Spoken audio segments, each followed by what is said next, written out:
Shut up. Our designs provide for redundancies. Oh, do they? Do they?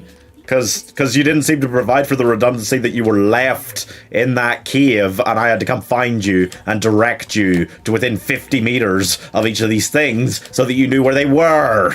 Yeah, prick. It can be difficult. I mean, obviously, trying to make a sequel to a game on the level of Subnautica, it's hard. But I've had some time since it came out, since I played it. I kind of went back and looked at it again. And I'm still thinking, no, I don't really get on board with Below Zero. Really at all. It does have an interesting story, which is fine. You uncover this mystery, what's going on, and then it leads on to a potentially interesting idea for a third game.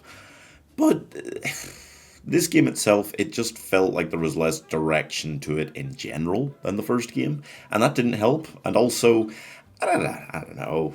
It kind of felt like such a minimal way of adding on a little bit extra to the original game concept, and a lot of the controls in the final version of Below Zero have stayed the same.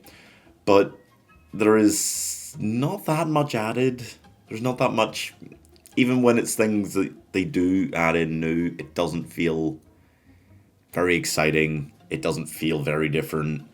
It doesn't feel that interesting. And unlike Subnautica, where I could easily go back, play it through 3 or 4 times more, and do fun base building and enjoy that sort of thing.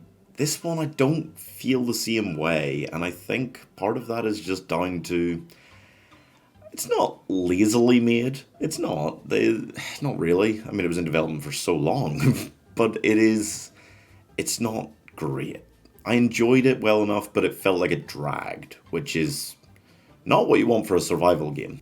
I do think it's good. It's a good game, but it's just nothing to even remotely get excited about, even as a fan of the original game.